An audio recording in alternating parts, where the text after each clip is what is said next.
Good morning, everyone. I'm so happy to see all your faces here week before Thanksgiving. I hope everybody's got great plans.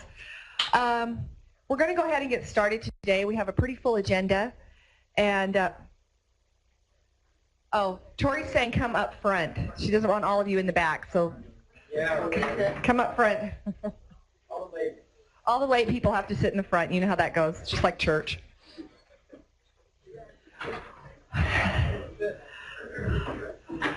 All right, let's go ahead and get started today.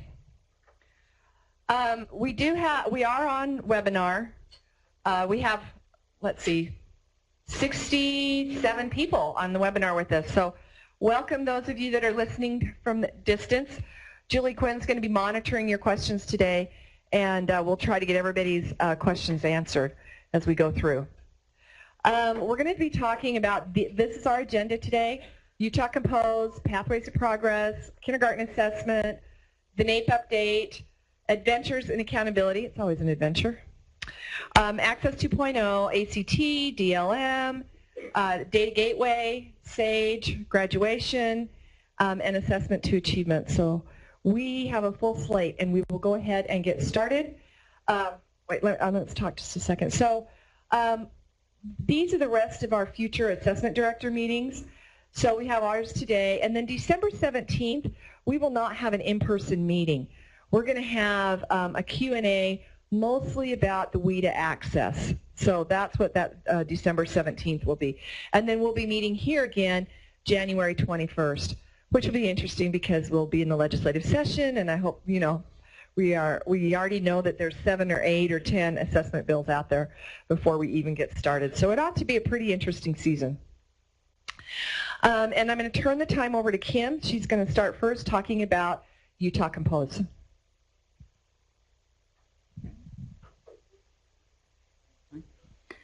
Good morning. Utah Compose, how many of you have gone in and looked at your admin reports? Somebody went, we have admin reports? Yes, you do, as of the end of October. So I wanted to make sure you were aware of where they were. And once you have your admin login, you can log in. You're going to get a screen that looks like this, that's indicated up on the screen here. Last year when you had to go in, you had to go to 2 different websites.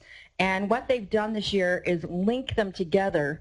So when you click on the reports, clicked it too fast. When you click on the reports tab, you're going to get a blue line across the page that says click here. And it's going to take you to a admin report. It's the exact same username and password. You just type it in again. I saved it on my computer, so it just automatically clicks in so that you can see them. They had an issue with them earlier this week, so if anybody looked at them this week and like things disappeared, they figured it out and fixed it.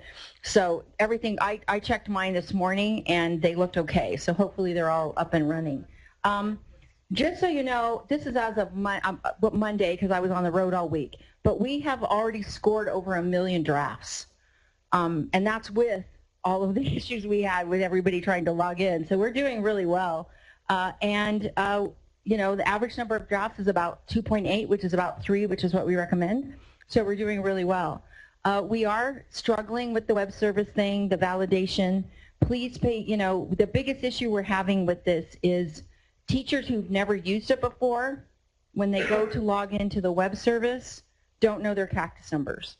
The second thing they don't do is they don't multiply their social security number correctly. And the biggest issue that we found is teachers are putting a comma in when the number is longer than 4 digits, which is automatic because people think, oh, it's a 6-digit number, I put a comma, even though it's a password, so it kind of messes them up. And so that's been our biggest thing. The other issue that David's seen the most too is that many, many teachers in their district emails, like if their name's Catherine, they go by Katie and it says like Katie whatever, but it has to match just like it does in UTRAC. So if they're going by Katie but their Cactus file says Catherine, they have to type in their actual real name. That's a really important thing because a lot of teachers don't even connect the dots between that. And so that's probably the biggest issues that we've seen, but now everything seems to be up and running and better. A whole bunch of new enhancements are going to hit in January, including an algorithm for scoring shorter passages. So, which has been a big request. I haven't seen it, so I don't know how it's working, but I do know that that's what their goal is. and then a number of other things. One other thing that's been coming up is we've been out doing principals workshops that I wanted to send. This isn't Utah Compose, but it's Sage Formative. Sage Formative is not going away. It will be here as long as we have Sage through the end of December 2017. So I'm not sure why that rumor's still roaming that it's gone as of like next month. It's not. So if you could please message everybody that, because I still get almost every single time I'm out in the field, which has been a lot, somebody asks me, well, if Sage Formative is going away, why would we use it? It's not. So please let people know so that they can use it. Any questions, concerns? If you don't have access to your admin accounts, please let me know, or as assessment directors, remember, you're supposed to send that spreadsheet to Utah Compose so they can get everybody logged in. That includes instructional coaches and reading coaches and all of those people that may not be connected to a school. I can check a lot of accounts now because I've got Super User finally, so I can see things, but a lot of times it's faster because I'm gone so much to just email the support desk right away. Thanks. Who's next? Oh, I wanted to show you it's not moving. I think there's a timer on that makes it not work. A timer on this? That's interesting. I've never seen it. Okay, this is basically what the spreadsheet, one of the things you're seeing to report our progress. From compared to last year, our average right now is about 16.2 on scoring, which is about what I saw as a teacher. Between 16 and 18 is pretty common in November. So most teachers are on track for where they're working with writing instruction, and the students are kind of where I saw. Okay, thanks. Pathways.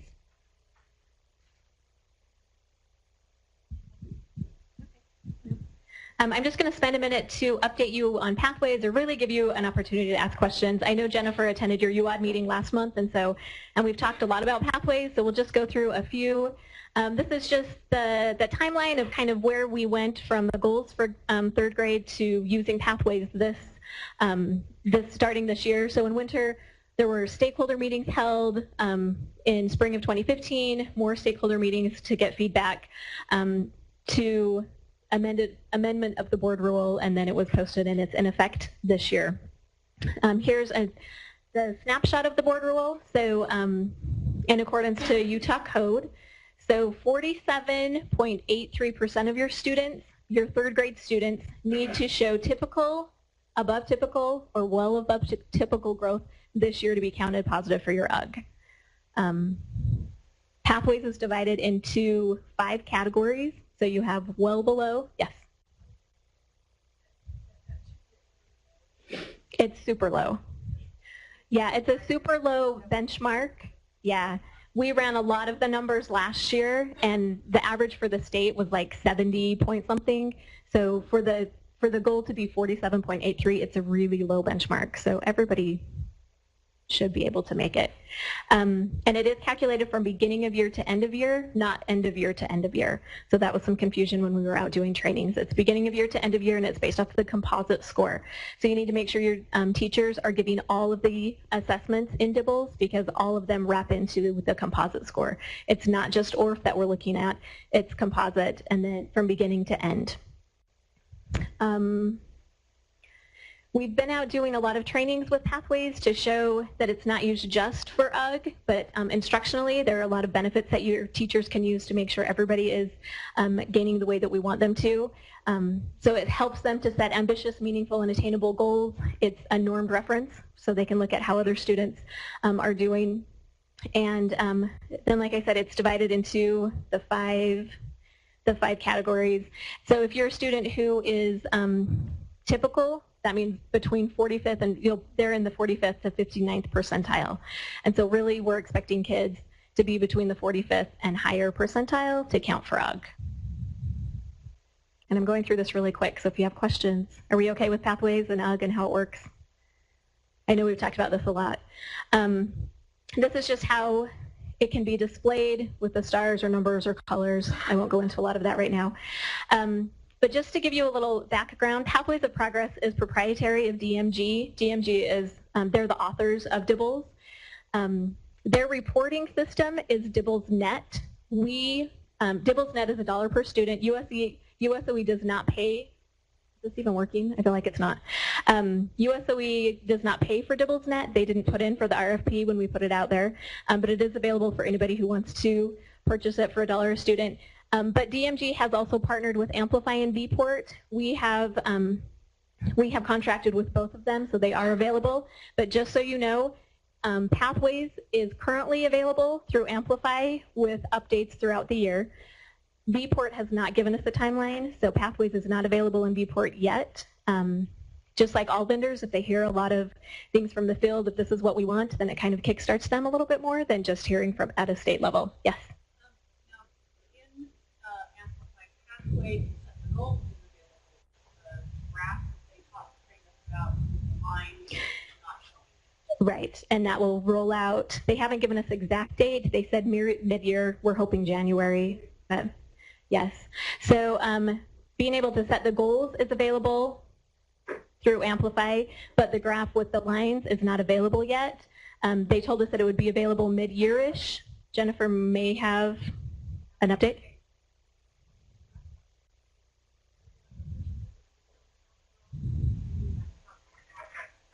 Right. Right. Jennifer just said, even though the lines aren't available, you could physically graph them because you have the numbers in the Pathways, but they're not available in Amplify just to do it on its own. But they said mid-year that should roll out. We're hoping January. Other systems, so it is all systems. Right. You don't necessarily have to. You're exactly right. You don't have to use Amplify or Vport. We will, at the state level, run everybody's data through DMG at the end of the year. And so we'll run your Pathways for you. You don't have to worry about that. And we'll produce reports and give that information to you. But just so you kind of know, yes. The DLM students, we have an alternate assessment that they'll use. There is information on the USOE Dibbles page as well as Teaching and Learning page. If they want to send me an email, I can give them more information too. So, any other questions with Pathways? Oh, so what's required this year? Still the yes/no in your SIS system, and then the actual composite score. So you're going to have to put in the actual composite score for each student. So, and then of course, if they received intervention or not, that hasn't changed either. Any questions? Right. Okay, that was quick and easy. Again, if you have questions, send me an email, give me a call, and I can answer anything for you. So.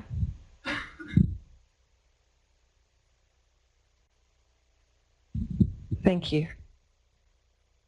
So in the spirit of DIBELS and assessments, we're going to talk just for a few minutes about what we're looking at around the statewide kindergarten assessment. Some of you have heard some rumors, so let's just talk about what's up so far.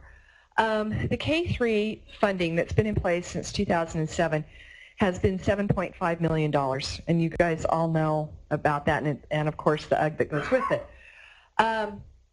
The OEK, the optional extended day portion of that, none of that money has ever been increased. So for the last 9 years, we have had no increases in funding. And so now there's an additional $10 million that has been proposed that's going to be coming up in the next legislative session. And folks here, Jennifer and others, have been working with some legislators around this legislation, and it's going to be put into some competitive grants, hopefully if the legislation passes more money. And part of that funding, $750,000, we're hoping, if that fiscal note stays the same, would be for a kindergarten pre and post test. So we know that statewide, many of you use your own assessments, and that's great. I want you to continue doing that, but we probably will add to that a pre and a post so that all students in the state have a pre-screener so we know which kids would be eligible for those OEK services. And then we want to see how that, what happens for those students, and hopefully you'll have greater increases for those kids. And so then that's why the post assessment as well. We don't know what that is. And then there's also going to be a little bit of money for staffing and professional development and then it's going to have some instructional components. The purpose of the Common Assessment, just one second, the purpose of the Common Assessment is to provide early intervention for enhanced kindergarten. So it could be extended day, it could be full day. Many of you have different programs across your state.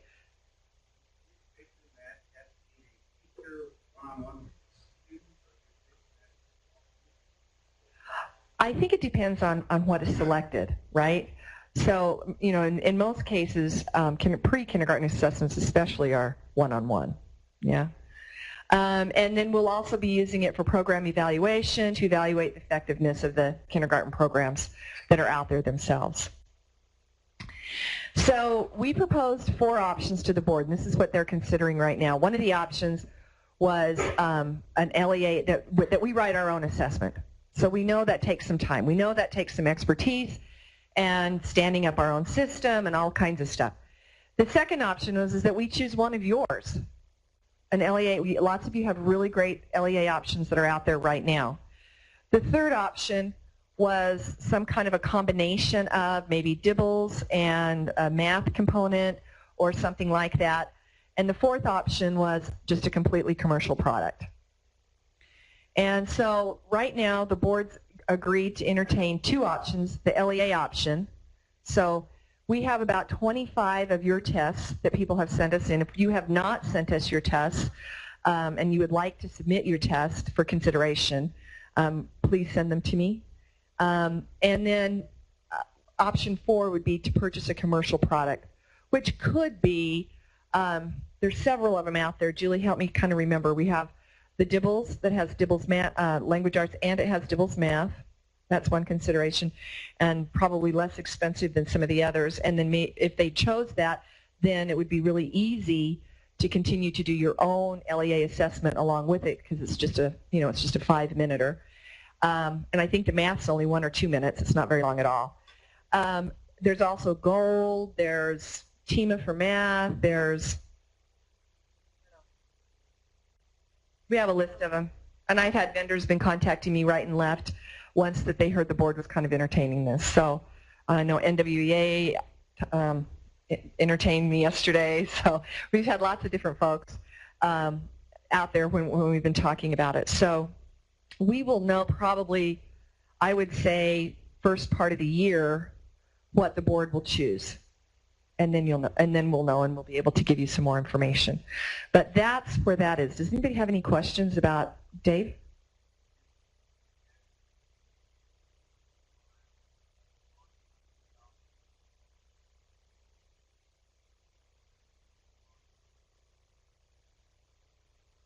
I think it depends on what we choose, you know, and how fast the RFP process goes. We now have a little bit more of a glitch in our RFP and contract processes, is that everything has to go through the Attorney General's office. So that's slowing us down a great deal on all of our contracts. So I would love to say August of 16, based on what they chose, but in reality, to get something done by the end of the legislative session and then go for March and have something in place within 6 months has really been kind of a bigger hurdle than what we had anticipated with the slowness.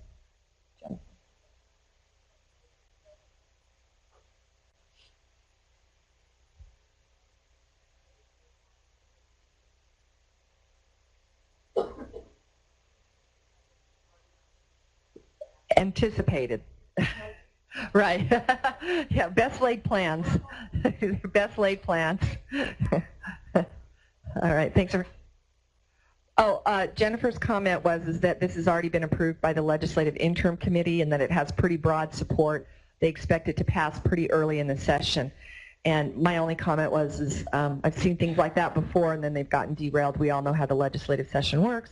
Best laid plans. So we'll keep you updated for sure on the progress of that. Okay? Question, Julie?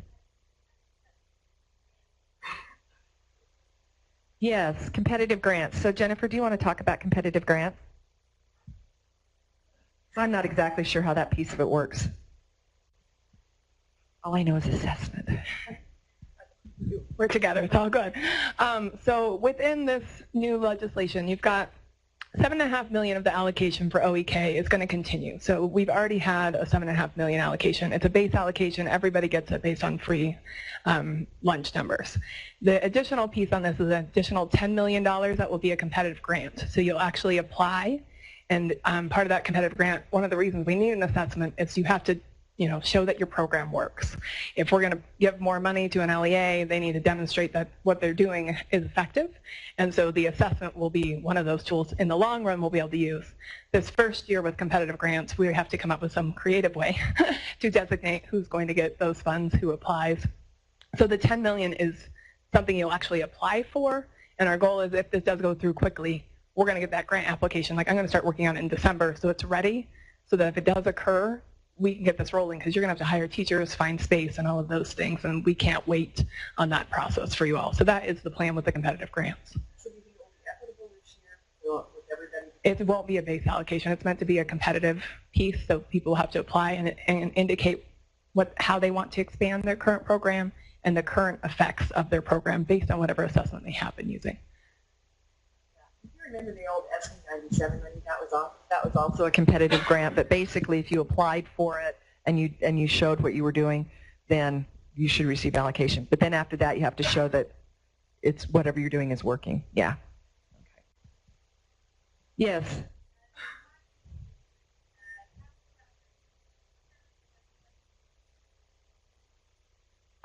Like we said I think in an earlier slide, there is a little bit of money set aside for PD, not a lot, up to 1%. So we'll do what we can to train teachers in the summer, and we'll try to provide those additional support services for whatever it is that we do. And the year-round schools, yeah, and the year-round schools earlier. Okay.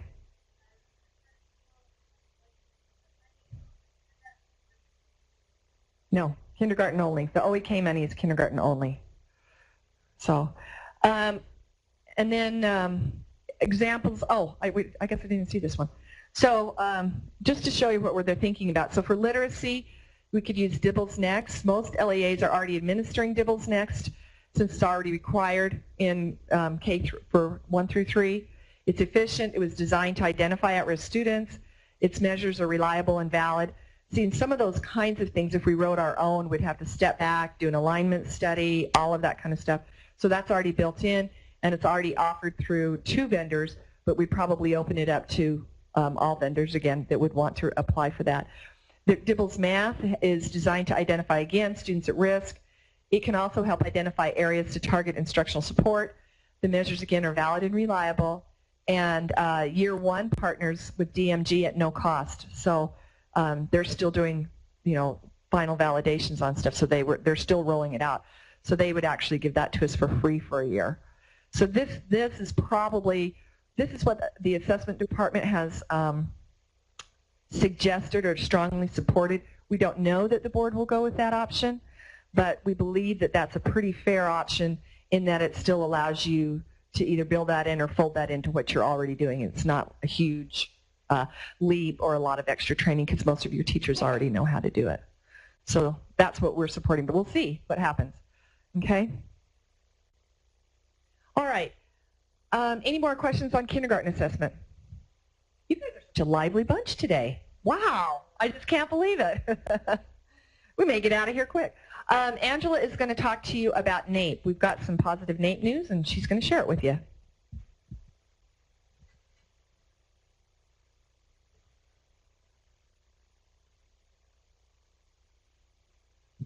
Okay, so NAEP, if you are or aren't aware, NAEP results came out last month, and 4th and 8th grade reading and math results came out. So 4th grade, how many of you even saw the results that came out? Kind of aware of what happened. So as a whole, the nation dove, which has all sorts of implications. But for Utah, our 4th grade reading increased.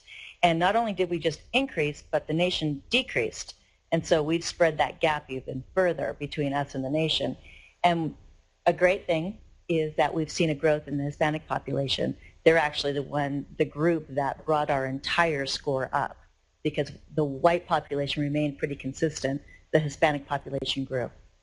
So it's great.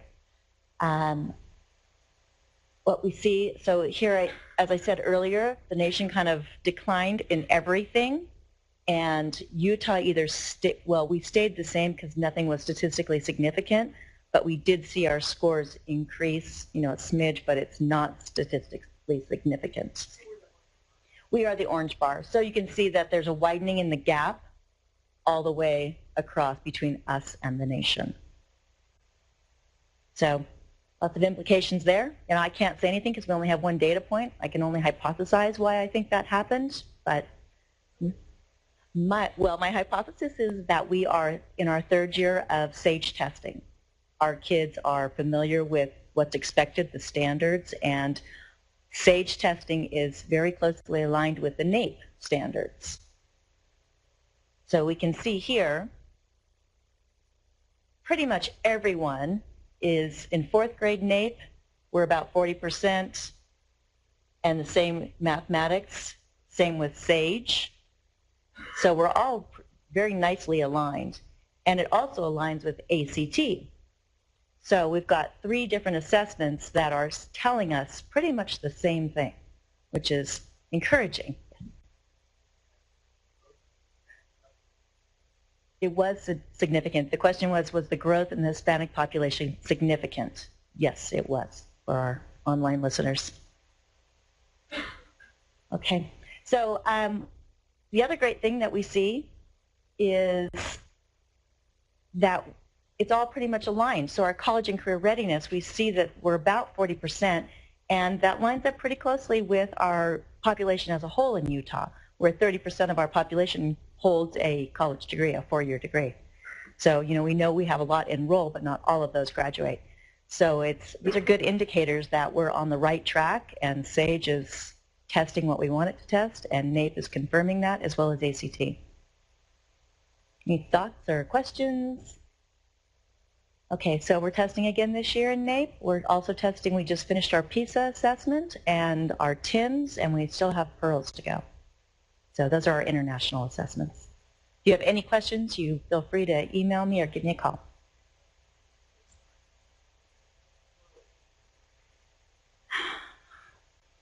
It's not that big. We have, I think, maybe, the question for the online listeners was how many schools participate, how many kids participate. It is just a small sample because we don't really get any state results on that anyway. TIMS, I think we had 5 to 7 schools. PISA, we had only 1 school. And PEARLS, we have 4, I think, this year. So it's a small year. Next year will be our huge year again, where we'll test, practically 300 schools in the state for NAEP. And I know there's always questions about there, the hypothesis of the general population is that we oversample the special ed or we oversample a certain group. That is completely untrue because the sample size will align with our state demographics almost exactly. So it is truly a sample of our Utah population.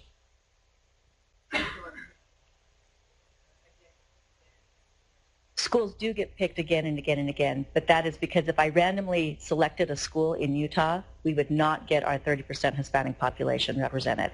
So there are always going to be schools and districts that get picked on because we have to make those numbers work. Thank you. And here's Whitney.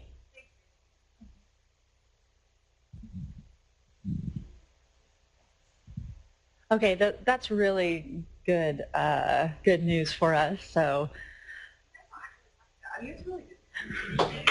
there we go. There we go. I think we need more music. Dancing, yes. So I wanted to talk about accountability for a few minutes here, and then we're going to go a little bit out of order and have David Soleil will be talking about a few things that we need some feedback on. We have been going around the state. How many of you in here have attended one of our principals assessment and accountability trainings? Okay. Todd, thank you. So we have gone around the state. It looks like we've hit 6, and we have 5 more. We just added one to go to Millard County. We'll be going to Fillmore December 9th. I want you to know that these are subject to registration numbers. We need to know that people will be coming. We are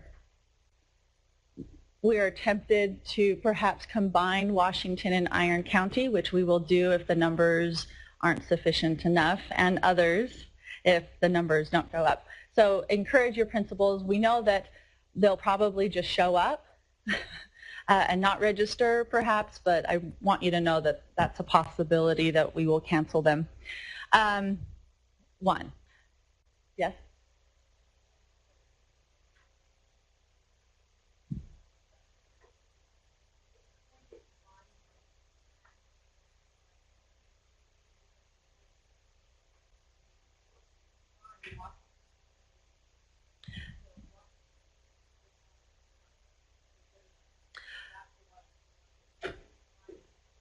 That's right. That's right. Kim just mentioned that if we are going to combine one of these trainings, it will be, we would probably combine Washington and Iron, and we will be in Iron on December 2nd and not in Washington. The Washington principals will need to come to Iron. It's not that far of a drive. However, if you want us there with just your people, then you need to register by Monday.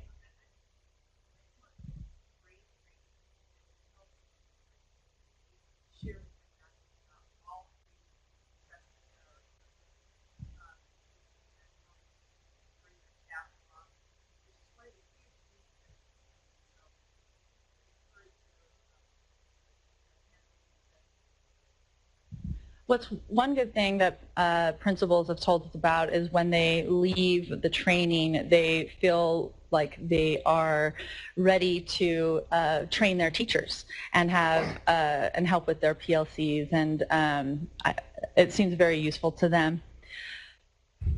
Okay, I wanted to talk about what I've been working on. We've seen this slide before. These are the priorities that I came in with in June. The technical manual has been written. An update to that will be happening. The trainings, we had a focus group recently with a few assessment directors to help us through some issues. We've made a few changes to the accountability website and the assessment and accountability website in general. It's looking a lot more streamlined. We hope that we're trying to at least put dates on information so you know when the information is obsolete. And then we'll be talking about some policy updates here. The tech manual, I received an email from David Smith just yesterday. Thank you, David. Pointing out, asking a question about ACT. There are two incorrect information pieces of information in the tech manual that will be updated, and also I want to put together just a one-piece sheet that describes the differences between the systems, so that if you don't want to read all 45 pages and know all the nuances of every system, it would just be a lot more consumable.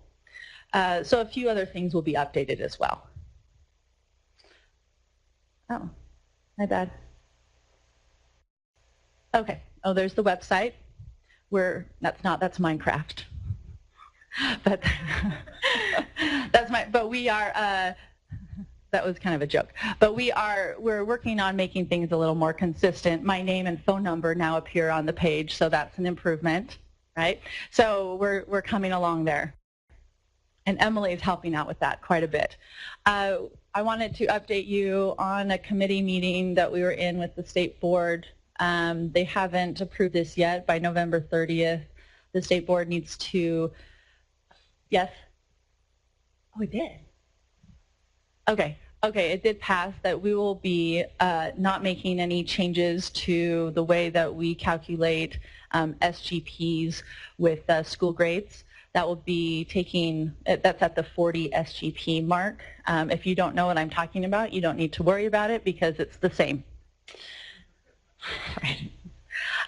And then we're also, recently they've put together a task force for accountability with the intention of making the accountability systems to consolidate them because people are confused. I got a question just yesterday at a training, you know, why aren't my points the same in the school or the federal report as to school grades? And I said, well, they're calculated differently. And they said, why? And I said, because of Utah. They've made these decisions. And but they're fairly close. There's just a few differences between the systems, and the task force has been put together with also a representative from the governor's office because we have the PACE report, and so that we can maybe try to consolidate what we're up to. One thing this is the most important part, I think, of what I wanted to tell you today. I wanted to talk about ignored tests. What is an ignored test? This is what we call, how we define an ignored test. This is a test where a course code triggered the test was not taken, a special code was not given, was not provided. Let me show you the numbers here. In 2015, there were 10,455 ignored tests. This is just for the SAGE. These are tests that have to do with accountability. It doesn't mean that all of these tests were taken by students that would have met all of the accountability requirements, but these are the ignored tests. There were a lot of valid tests. I should have put some commas there. It's like 1,220,655. So the percent of ignored tests is pretty small, not even 1%. You can see the difference between charter schools, districts, and then all. It doesn't seem like a problem at the state level until you drill down a little more. And I've made these anonymous to protect the victims, I don't know, the innocents, that this is data I've gotten from the top however many number of district schools percent of ignored tests. If you take this 22%, look, let me first back up. In 2014 and 2015, our special codes process was not perfect. And David will be talking about that next. It was not seamless. I know many of you were very frustrated. Our focus group we had discussed this. And for 2014 and 2015, we had schools, they were held harmless because of the poor processing. This year in 2016, these ignored tests will automatically be considered absences when special code is not provided. And I want to let you know that I've expressed this in a few meetings, but I want to express it to you now, and I will at the next meeting and the next one, that this is our policy. If a special code is not given for an ignored test, it will be considered an absence. So these do not, oh, I'm sorry, David.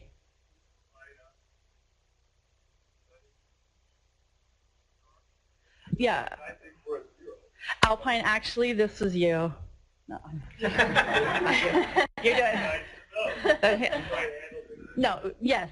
What I will do is I'm going to send out a mass email to all the assessment directors.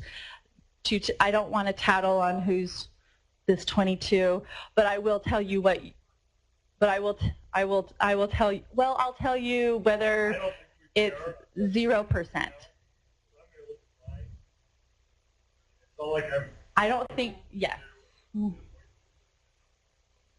I will tell you yours, and I will tell you yours, and I will tell you yours, but I'm not going to tell you everybody's. I will let you know whether you're on the naughty list or the nice list. So I'll let you know whether you're doing a great job. What's that? Yes, yes, exactly. So I'll let you know who you are if you're that school. I'll let you know charter schools. So these are just the district ones. So if you can imagine if you're participation rate, and these don't have end sizes. Some of these end sizes are very, very low. But can you imagine you have a 90% participation rate when in reality we're going to, if this happens next year or this year, it'll go down significantly. 90 minus 22, Todd, do we have a, oh no, can't do it. Here are the charter schools percent ignored. We have one at 60%. That was an N size of 25, so, but it's still important information here, and I'll let all the charters know as well. So the consequences, potential rate in decrease if you don't provide that special code. There's a potential letter grade decrease when participation rate is below 95% for both the all student and below proficient groups. We will drop that letter grade. Parental, and that's been documented, that's how we do it. Parental exclusion, just so you know the differences here, they are not in the numerator or denominator in participation rates for grading schools, but they are included for the SAFAR report. For the, everyone understands SAFAR. Okay, questions, yes?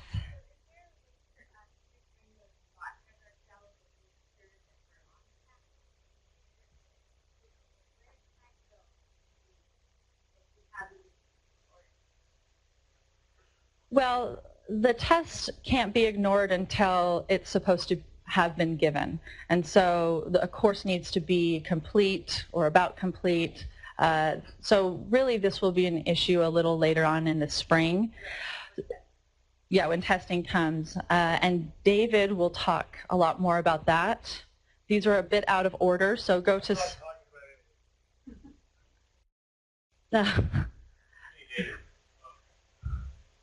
Uh-oh.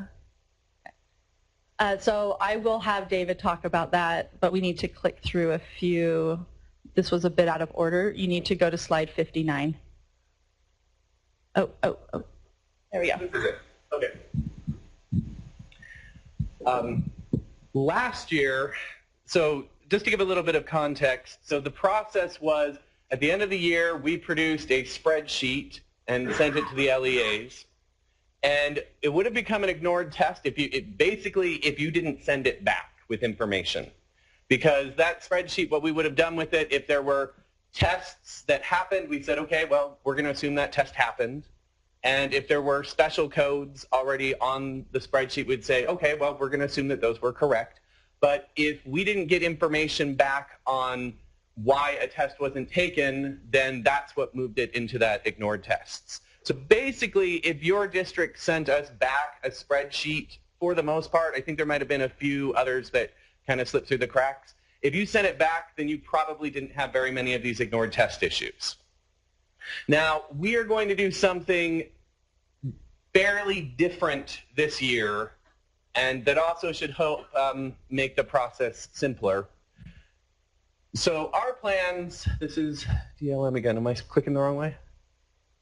Oh, okay, here we are.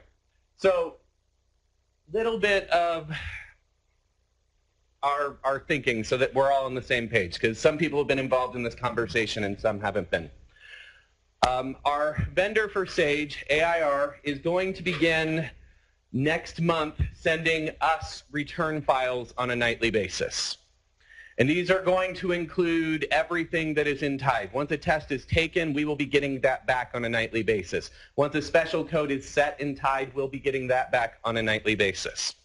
Our plan is to use these to create a report that will appear in Data Gateway that will hopefully make it a little bit easier for you to see what tests have been completed, what special codes have been set, but also we're going to give AD some sort of capability to be able to edit this report.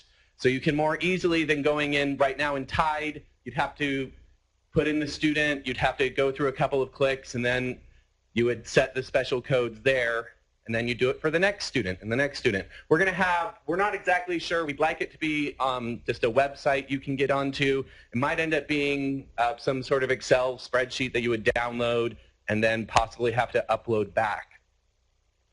But the idea is that instead of getting a spreadsheet at the end of the year with, you know, if you're a large district, potentially hundreds of thousands of rows, you'd be able to do this on an ongoing basis throughout the year. So that is hopefully going to make things a lot easier for you. One of the issues we've come up with, that we've been confronted with, is deciding who is going to appear on this report. When does a student's name show up on it? And this is a tool we're creating for you, so I'm going to kind of give you some of our line of thinking and then see if you've got any better ideas than we've got.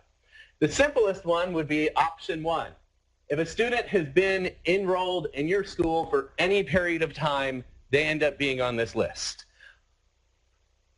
If you stop to think about it, this is probably a really bad idea. Someone who's been at your school for a day probably has nothing to do with you in terms of testing. So we need to narrow it down a little bit more than that. So we were thinking, well, what if we use some kind of an arbitrary number? Let's say if the student has been in your school for 60 days, then they'll start showing up on this list. Again, that doesn't really work because there's certain courses that might be less than 60 days that we wouldn't be catching. And even then, there's cases where the student might be at your school for 60 days, but then transfers to another school, and again, you have nothing to do with them for testing. So this is kind of our fundamental problem, and this is the solution we've come up with for it, is determining at what point do you need to let us know why a student didn't take a test? At what point do we need that information from you? So here is what we have come up with. And again, I would love to hear from any of you after I present it if you have in your head a better way. So within UTREX, we have a course end date that would be attached to any student. The problem is we can't tell with what's currently in UTREX whether that course end date means the course ended, they should have taken a test, or if it means that they transferred out of the school, they exited the course. And again, different districts might set things up differently. Maybe the course ends in the first semester, and then the next semester they go on to a different course that looks different, but is actually the same course as far as SAGE testing is concerned. So this is one of our problems. We can't just simply use that exit date to say that the course has ended, you need to tell us if a test didn't happen, why it didn't happen.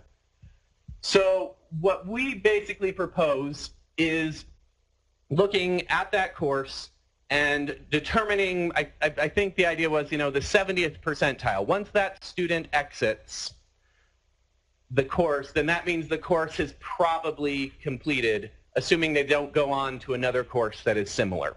So we'll create some sort of a formula, some sort of an algorithm that will go through and look and be able to figure out, okay, we think that this course has completed based on the fact that most of the students have exited the course and have not gone on to another course that would trigger the same test. This was kind of what we were hoping to have work with the spreadsheets we sent out last year.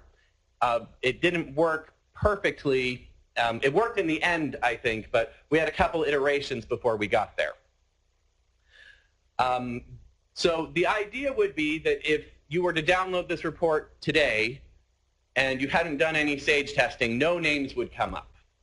But as students gradually, let's say a course lasted 5 weeks, it was a short accelerated course, and all those students exited the course, suddenly those names would begin to appear. If they took the SAGE test, any test that is completed would automatically appear in this report and would say, test is completed. If it wasn't completed and there's no special code, it would be flagged. You'd be able to see right away, hey, we thought there would be a test here. Can you please explain why?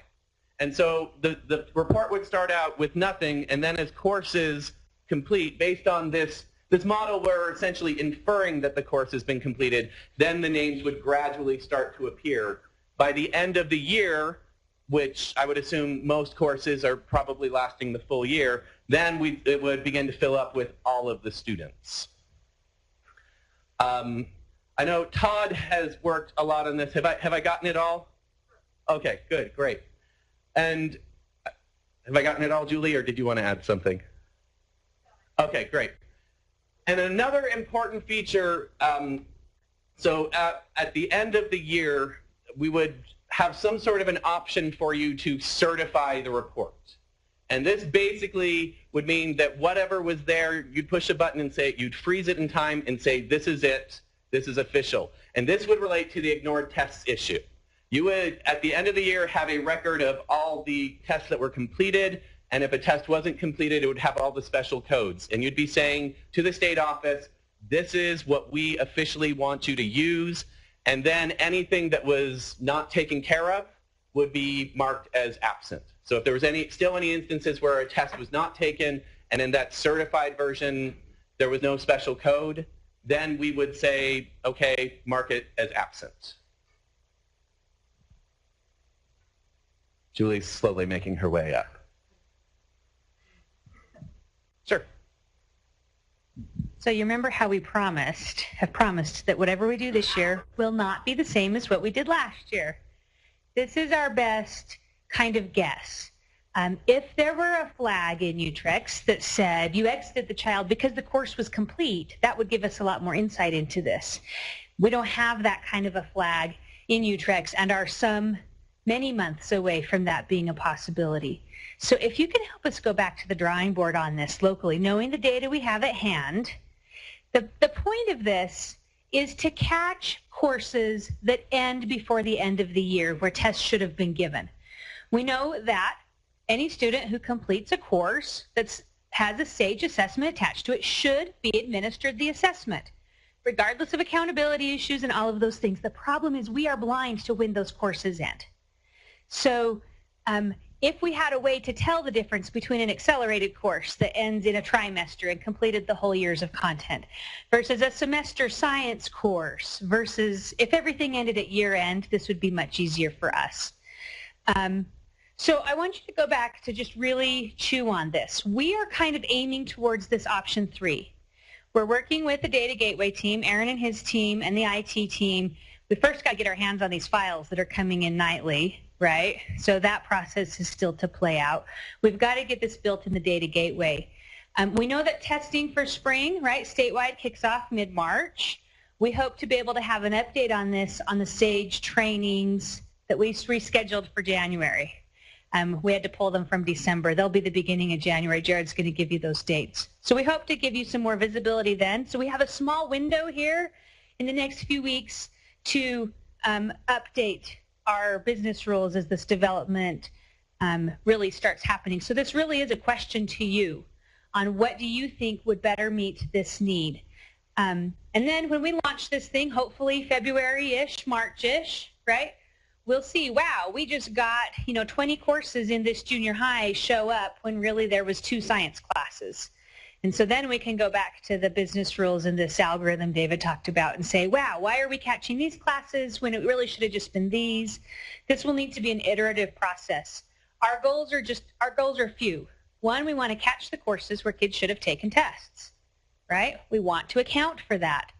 And 2, we want to do it during the school year while everyone's still around and not have to be doing spreadsheets in July. Those are really the 2 goals in this process, knowing the data we have. Yeah, managing expectations. Brandon.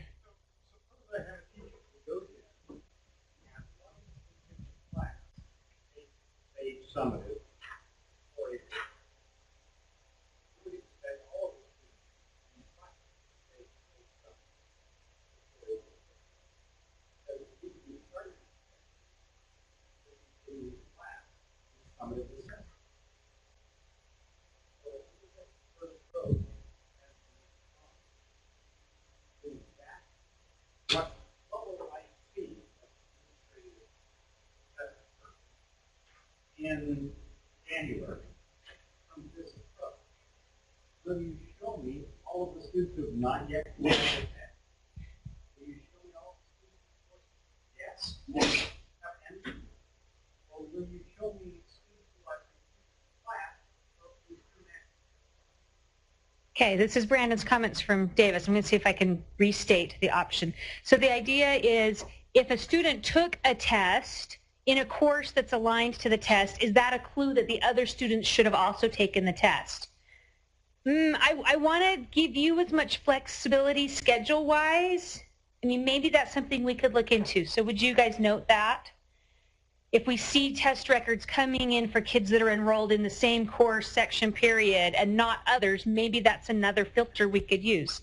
So that's a good idea. So the idea behind this is we don't want to, option one is a bad idea, right? I think we've all agreed option one's a bad idea. That's the easiest thing. Hey, kid was enrolled, we put him on the report. We don't want thousands of kids, right? That's a bad idea. So the idea is this report would not populate until we get clued in to the idea that we think this course should have ended, or we think this course looks like it ended, and kids should have tested. And then we'll have to have this conversation, well, did the course end? And if the course didn't end, why did 70% of the kids exit from the course all at once? And maybe there'll have to be some play there.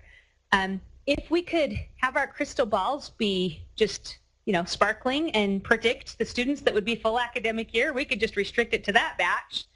But during the school year, we don't know that, right? We don't know who's full academic year until we get to the end. So this is some way to manage those tensions, right? Where we don't have a complete data set, but we want you to be looking at this up front. So that's a good thing to chew on. Well, we haven't built it yet. So the idea is you'll see kids who are enrolled in a course show up as basically a blank answer document report from back in the day, right? We think they were in a class where a test should have been given, and there's no special code.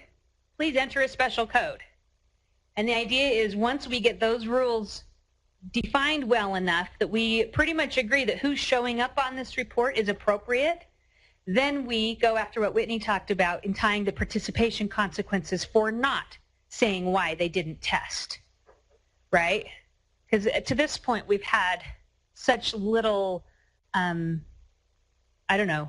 validity in the kids showing up on these reports. It's just been such a bad process. So we want to clean it up into a manageable process that we think is targeting the right group of kids, that we can then go back to the schools and say, wow, you really need to be accounting for these kids more than maybe what's happened in the past. It's a great problem to have. We're in such a better place than we have been over the years, right? So as we continually try to tie down, testing kids appropriately throughout the year, this is one of the last pieces to alert to some of those issues that may be happening. There was a thought. Robin. I'm just wondering when this will be available, and if it's available soon, maybe the people that are doing trimester testing have access to it to see if it's working correctly. Yeah, timeline, and you know that the trimester testings, you're going to be my guinea pig, right, Robin? So Canyons and Cash, and those doing trimesters. So the timing on the release of this is dependent on what the rules are behind it. We've talked with Aaron's team, and he's shaking his head yes. We're going for a squishy February implementation of this so that we can get it up and rolling and catch the mid-year courses before spring really fires up and try and have a chance, right? Because it's those mid-year courses that have been missed on the accountability side more often than not because we haven't had visibility to this. Is that fair? So you're going to help me with this, Deb. Yes, so the question is, where will the report appear? The Sage tools that we've had in Tide, yeah, no, that's not working for us. We're going to turn that off. This would come through the data gateway once we receive, contingent upon us receiving the nightly files from AIR successfully. So there's some ifs in here because we'll have to get those. So all kids who take a test, special code or not, should appear, right? Once we get a test record, so your semester courses should tick through there, and your trimester courses should tick through there, and you could update your special codes for the kids who did test. And it's the kids who didn't test that we're trying to clean up with some filters on it and things on the report so that you can manageably do it. So you will still have the capability of entering special codes in Tide. Then nightly, AIR will kick that to us. It'll probably be a 2 to 3 day process that those will appear in the data gateway. So the question is, then can we change them in the data gateway? We expect the data gateway data to be authoritative. So as it comes through and it shows, and we're looking at some columns that, you can mark it as an LEA, so the school marked this, but here's your authoritative code, and then certifying this data set. We don't think it's going to be needed for you to insist that the schools go back and mark the codes to make those in perfect alignment, although that would be lovely, so that there's not disagreement on the codes. But at the end of the day, as we kick on to June 17th, June 20th, and we're about to pull the trigger on accountability processing, the data in the data gateway will be authoritative.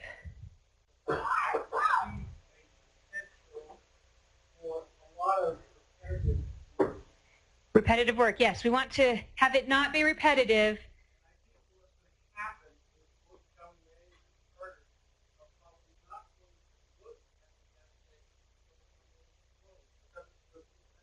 Right. So if LEAs chose not to look at the data prior to the end of testing, if that means not looking in the data until June and July, that means we increase the risk of not getting the participation consequences taken care of and resolved appropriately. We're going to have this be part of the, as your courses end and you gave tests, I mean, right? I know that I had these 4 schools that gave the semester science test. After that, we would need a cleanup window. So I think the cleanup window is by assessment window locally. If someone didn't give any tests till spring, fine, deal with it in the spring, right? But getting this resolved in a timely manner as those courses end so we can appropriately say what happened. Okay, I'm talking a lot. But it's good conversation. We need you to think about it. By school location. By school location, by school, by course. I thought our expectation was that we go through every one of our schools tests to make sure that there is a physical or not participating students. Yes, that is the expectation, that if a kid doesn't take a test and they were eligible for it, you tell us why they didn't. And if you do that, no one will show up on this report as needing to be resolved, and that would be awesome. But as Whitney showed the numbers, I mean, there's 10,000 of these from last year, even with as messy as the process had been. I mean, there's 10,000 of these out there that we'd like to close the loop on and either clean up the course code, enrollments, or figure out why this algebra class that ended in August didn't take tests. So those are the questions we're trying to ask, right?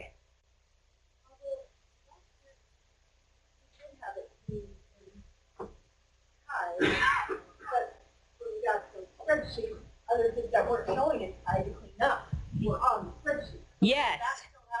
Yes. So the question was, in Tide, you thought you had it all cleaned up, and then you got a surprise spreadsheet for outliers.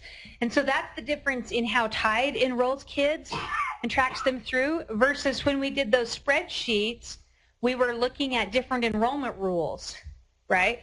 So I think the first thing is to agree on what the enrollment, quote unquote, rules are for showing on this report. Mm-hmm. So the spreadsheets last summer were calculated off of option 3. We engineered this course and this course complete metric, right? And that's what Todd's work was last summer. We engineered it. We said, hey, we think these kids, whether or not they're full academic year or not, we think this course ended and they should have tested. So it's coming at it from these different angles. Julie, there is a question online. Oh, here. Oh yeah, I stood up and stopped looking at the... Okay, Teresa, the testing window question, we'll speak to that. The testing window calendar is 8 weeks for all tests, but we'll speak to that later. Question here on the special codes?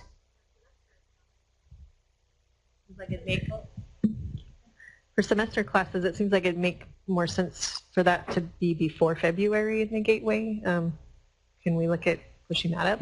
Yeah, we'd love for the semester courses to be before February. It's not physically possible. Right now, our goal is before June, because that's where we've been in years past. So yes, as we recognize the sooner the better as semester testing is upon us. Those semester records will be the first ones that will show when we get this thing live. Brandon.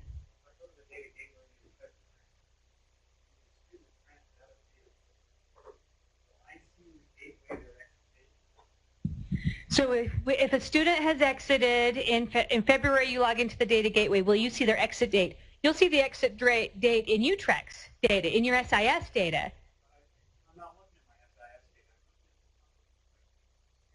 Yeah. It shows the student exit date in the course. Where do I get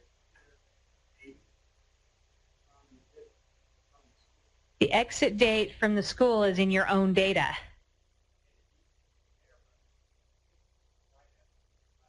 So we could display that. Have we talked about that? Our idea, because one of the other issues that came up last summer was one student would appear in multiple LEA spreadsheets.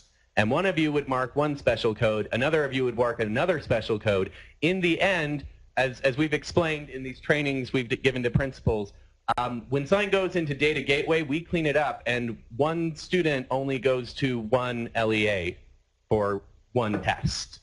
And so it seems kind of silly to have multiple, one student appear for the same test in multiple LEAs when we're just going to, we have rules already set, tiebreakers to determine which one we're going to take. So we were hoping to have the same kind of thing appear so that one student is only going to appear in this report for the school that we are going to take the special code from. This was again an idea to hopefully simplify the process. So just because this is going to be so full of students and we want it to be as clean and short, as simple as possible, we could, if that is of interest, include students who you are no longer responsible for, just so you can see the date they exited. Brandon is shaking his head that he does not want this. Okay.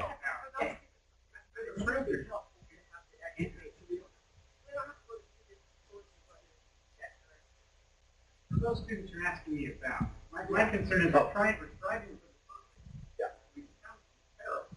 But I would settle for good in my indicating to you why that student is not paid for that test.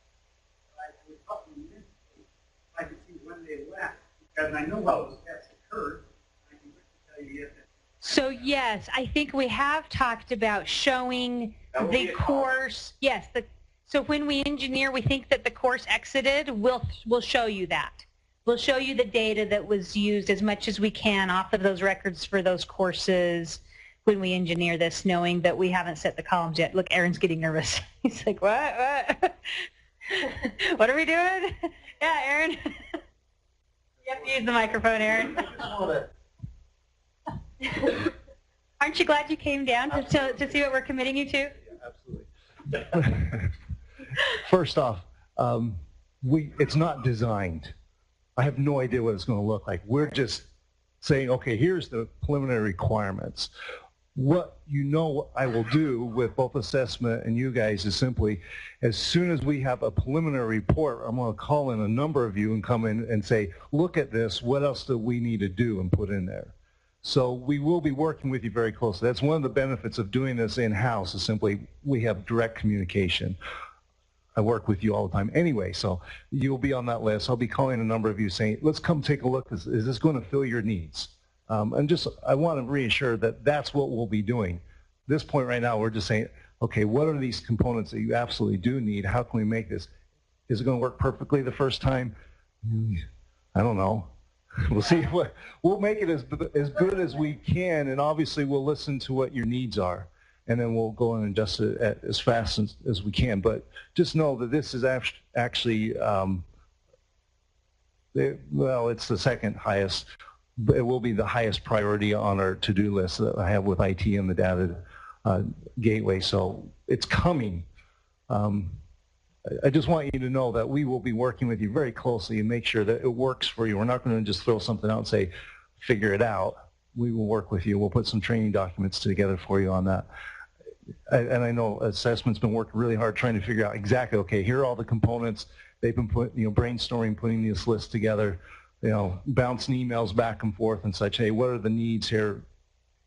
And then obviously the next step is simply, okay, now let's come up with some solutions, and then we'll start making the best choices with your input and what works for you. That's the plan. It's a very short time turnaround because December things slow down quite a bit here. And so as soon as we get into next year, we're going to be really ramping into this. So please be available if you're interested. Again, we'll be calling out, especially, we'll be calling some large districts and a couple charter schools to help us review what we're doing. Thank you, Aaron. Any other questions, concerns? Yes, in the back.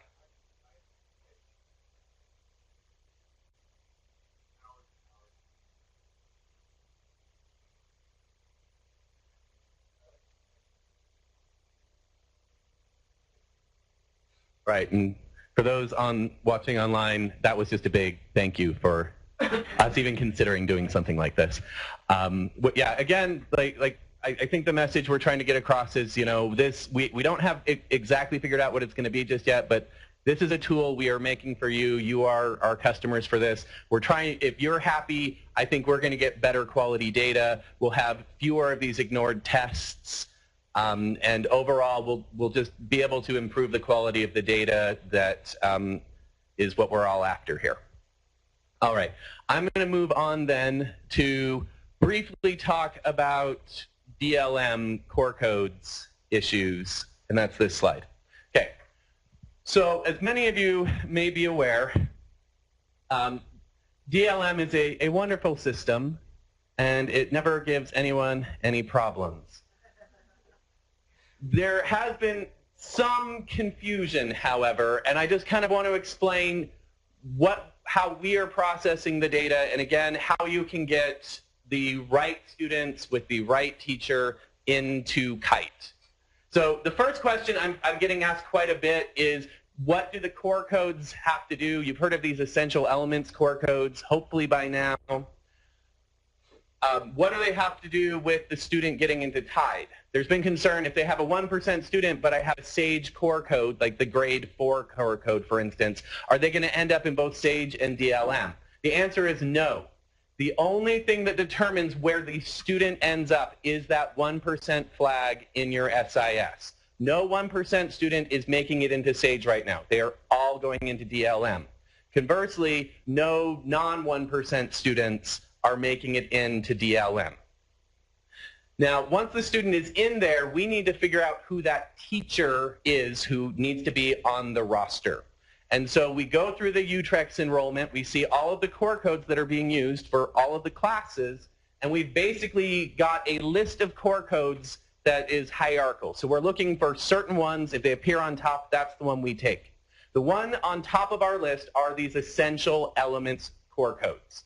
These are the ones that special ed has designated to mean that this is a student receiving Utah core curriculum instruction for special ed. And basically, if you use that core code, whoever is the teacher assigned to that core code is going to be the teacher on the roster in Kite for DLM. Now, the problem has come up. We wanted to make everyone have to use these core codes. But there are certain circumstances, depending on which SIS system you are using, where the student, and I believe it was San Juan District that originally brought this to our attention, that they have several students who are going to be in a course, like their 4th grade class, and there is only one 1% student in the class. The teacher has no special ed certification, but it's, just how they have to do it. And their SIS is Aspire, so again, the one that our office is produced. And there is no way that they can enter multiple course codes for an elementary student. Because of this problem, this year at least, and we're hoping to improve things for the future so we can get everything through UTREX, we have decided to allow a limited override. The conditions being that the student has to be an elementary student. Again, it's my understanding if your SIS is set up as a secondary school, you should be able to add an extra course period with the essential element code that will then trigger everything correctly in DLM. They have to be elementary, and they have to be enrolled in a test triggering code, something that signals that this student is receiving Utah core curriculum. Special ed, and I've sent this document out plenty of times, they put out a document in February about core codes that's on their website, and it says very clearly on it, courses such as basic skills do not indicate that the Utah core curriculum is being taught. They are not appropriate substitutes. If you have students enrolled in basic skills, please use the essential elements code instead.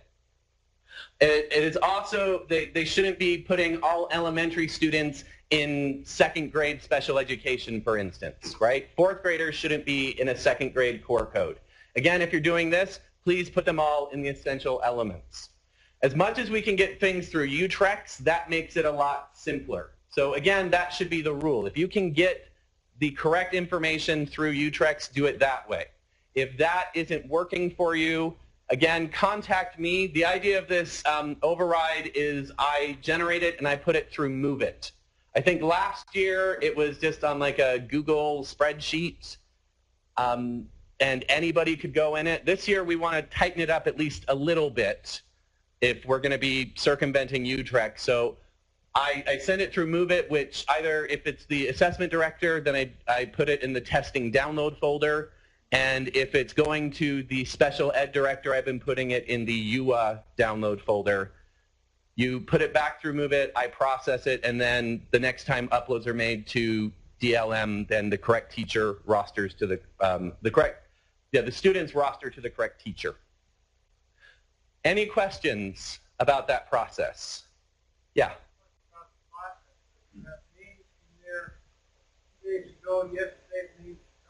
Yeah, Becca wrote me an email about that.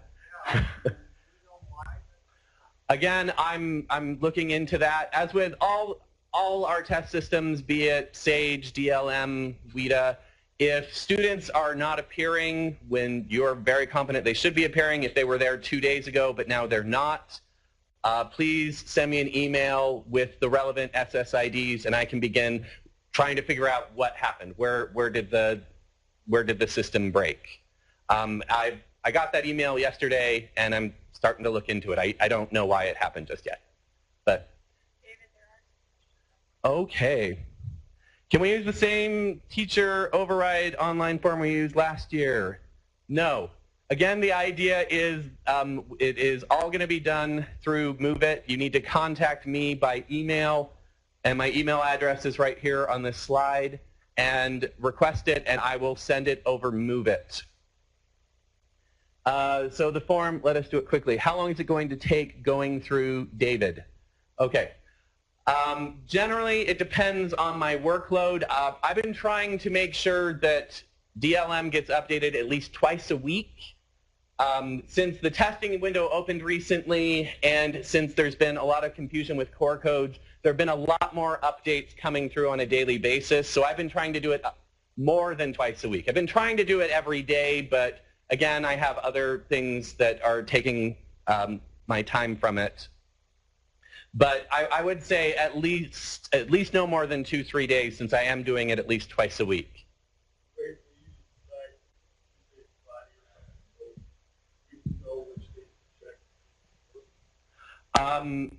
That is a reasonable request.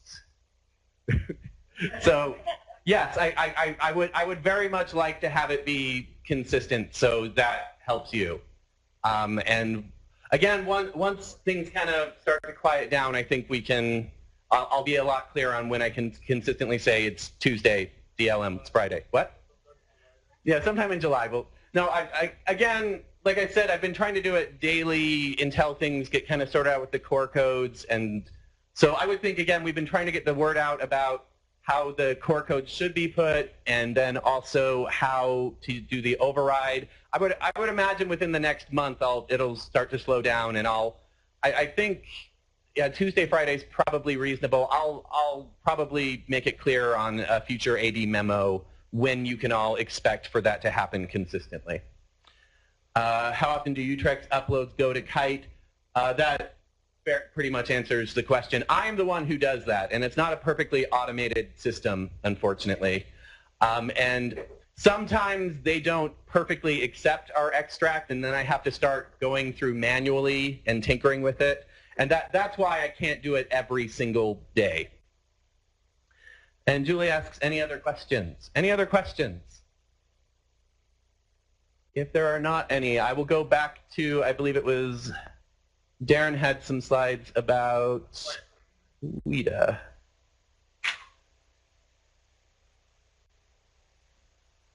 All right, thank you, everyone. Thanks, Darren. So for those of you following along on the slide deck, we're now on slide 43. I want to spend a little bit of time talking about Access 2.0, which is our summative assessment for English language learners. And as many of you know, for the first time, this is going to be online. And so I want to spend the next few minutes talking about the next steps that you all need to take in order to make this happen when the testing window opens on January 19th. Okay? The tool that you're going to use for almost all of the steps that you need to take is AMS, the Access Management System. Okay? You're going to use this for basically everything to do with testing. It's what you'll use to create other administrators and coordinators. You'll download the software for the test from AMS. You'll order the tests. You'll create test sessions, print test tickets, monitor progress to see who's tested and who hasn't, who's finished which sections and who hasn't, to validate the data once testing is over, and then you'll download your reports from AMS. So it's a one-stop shop. Now, go back here. As the assessment director for your LEA, you should have received AMS login credentials about a month ago. There's a small group of you who received your AMS login credentials about 2 weeks ago or so. If we had bad contact information for you, or we had an out-of-date, who we had listed as the AD was out of date for your district or charter. Now that you have those login credentials, there are a number of steps that you need to take, and one of the first is to create other users in AMS. So for example, if you're going to delegate some of these responsibilities that I'm going to talk about to other people in your LEA, you can create another test coordinator and just assign him or her all of the different levels of access. You can create test administrators at different school locations if you want people to be able to print the test tickets at the school location where the testing is going to happen. And the highest priority right now, though, is to designate a tech coordinator. Once you designate your LEA tech coordinator, he or she will be able to go in and download the software and install it and make sure that it's working ahead of time. And I recommend that you do that today if you have not done that already, and let him or her know that they need to go in and download that software. Now, the screen on which you will do this is what AMS looks like, and you've got the menu right here. You'll go into Manage Users, and you'll choose User Administration, and you can create these other users one by one on the Add Single User tab, or you can upload multiple users if you're going to create a whole bunch of school site test administrators. You can do it either way. All right. Now, yesterday, I had about an hour and a half with the ALS directors, the Alternative Language Service directors, and we went through the use of AMS in excruciating detail. I actually pulled it up and walked them through every single one of these steps. If you are at all apprehensive or worried about doing these, it might be a good move to talk to your ALS director, because they got a lot of exposure to this yesterday, and one of their most important requests yesterday was to be able to work closely with their assessment department on this. Okay, so I would also recommend that you shoot whoever your ALS director is, shoot him or her an email, and let them know that, and talk about meeting and discussing this. All right. So that was probably your first priority. Your second priority is to order tests for Access 2.0. You need to order tests for all students, those who are testing entirely online, and those who are testing paper and pencil because they're kindergarten, or those who are testing partially online and partially paper and pencil because they're in first, second, or third grade. You've got to order tests for all of those students. And again, you need to do this, the way that this is done is through AMS. Again, here's a screenshot of AMS. You simply go to Materials, and then you go to Materials Ordering. Now, hopefully, you'll breathe a sigh of relief after you see this. Because in order to order these materials, all you have to do is go through and enter in each of these fields the number of students at each school who will be taking the test. So for example, I have pulled up here Jordan District and Bingham High. And for Bingham High, you will designate the number of kindergartners who will be taking the test. It's a high school, none. And the number of students in first grade, second through third grade, fourth through fifth grade, sixth through eighth grade, and ninth through 12th grade. You'll also order the number of tests for alternate access, which is the version of access for students with significant cognitive disabilities. And you'll also order the tests for students who need large print or Braille based on their IEP. Now notice, those of you who did this last year with the old paper and pencil version of Access, you no longer need to designate the tier that each student is going to be testing on. That is going to relieve a lot of your burden in doing this, and this is one of the really big benefits of moving online. We no longer have to do this. Okay? And then you just hit save, and you move on to the next school. You do need to order these tests school by school. You can't do it at a district level. Question, Deb?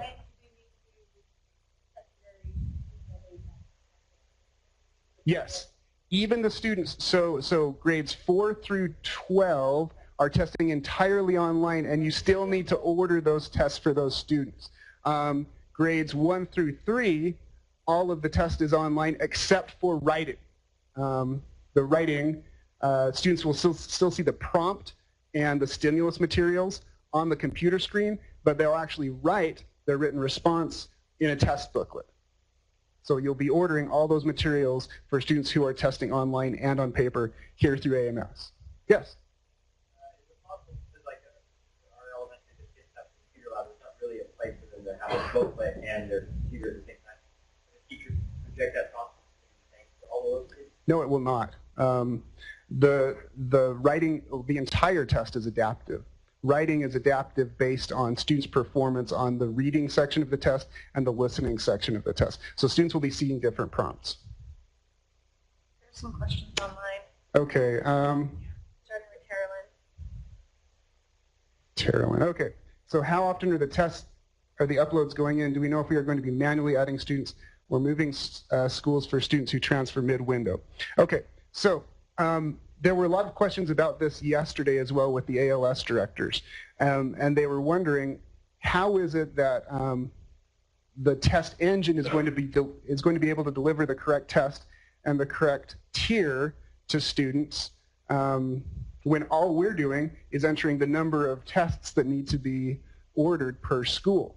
So there are 3 sets of data that DRC and WIDA are going to use to deliver the correct test to the correct student. One of those sets of data will be what you enter here, which is the number of tests in each area per school. The next set of data they'll use is the pre-ID file, which I'll be talking about on the next slide. And the third set of data that they'll use will be students' access scores from previous years. So they'll marry all those together so that when you go to print test tickets and then the student logs in, they'll get the correct test. And for any student who's tested previously on Access, it will start them right where they need to be, basically right where they left off last year. For students who've never tested in Access before, it'll start them at some sort of a midpoint, and then the test will adapt based on their performance. Yeah, David. You said that the DLM will then adapt the writing model based on how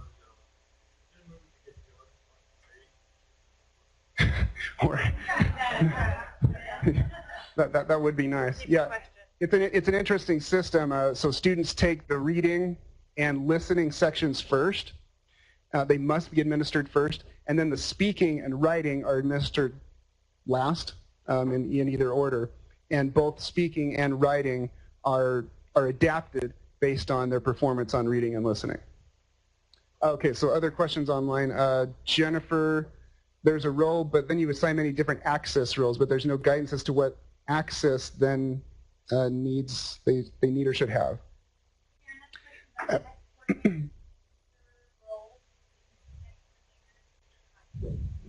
Yeah, let me go back to this screen.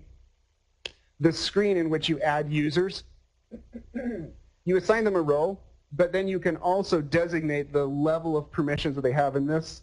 So there's an entire list of permissions they have, all the way from managing shipments to printing test tickets to viewing the supporting documents that you can download from AMS. And you can select one by one which of these permissions they have. So you can really be specific about who can do what. I hope that answers the question.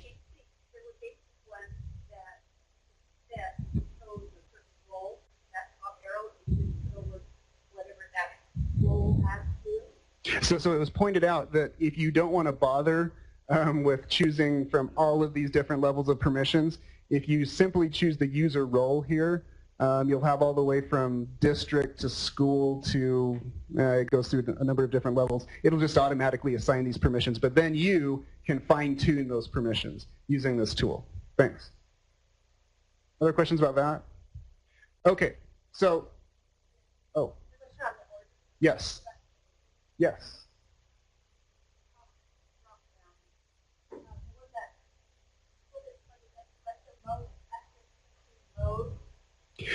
So this is crucial. You've got 3 choices here in this field. It's important that you choose the first field, which is that all students will be K-12. Well, all students will be testing online. Yep. Yep. Yep. Always choose that first one, because there are states that have decided. There are some states who've decided they're going to stick with paper and pencil this year. And there are some states who've decided, well, certain grades will be online and certain grades will be paper and pencil. We, as a state, have gone completely online. And so that's the option that you want to choose. Great. So for students who are transferring within the window, how is that data moving? How often are pre-roll files happening? And manually adding students? Not in a lot of detail, and I don't know how often things are updated, but I can tell you that, well, let me finish up here with, let me just give you the date by which this needs to happen, and then I'll explain about the additional ordering window. So this needs to be done, the ordering of tests needs to be done by December 4th. Okay, so that gives you a couple more weeks to get this done. Now, as was the case in the past, the system is set up because we know that students, especially ELs, tend to move in and move out of districts. So there's still an additional materials ordering window for students who move in or who are identified as ELs after December 4th. So there's an additional materials ordering window that opens the week before the actual test window and continues all the way through to 2 weeks before the close of the testing window. And when a student moves in or is identified, you simply go in to that section of AMS, which is right here, additional materials, and you order those for the students. And if the student ends up needing a paper and pencil version of the test because they're either in grades 1 through 3 or they're in kindergarten, they rush ship it to you, and I think it's supposed to be there to you within 2 days. Okay? Yes. Yep. Choose all online because we're a state that's gone completely online. Oh, so the question was about the field that appears near the top of the test ordering window, in which it says select the most accurate testing mode for this school. You've got 3 options there. You're going to choose the first option that says basically everyone's testing online. Oh, I've got a slide with the testing windows right here at the end.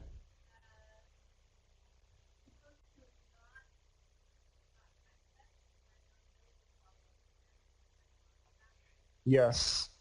So if you have not received, if you are the assessment director and you have not received your AMS login credentials, first of all, check your junk mail because it may be in there. And second, if it's not there, let me know right away, and I will contact DRC, and they get back usually within a couple of minutes. So let me know so that you have access right away and you can start working on this.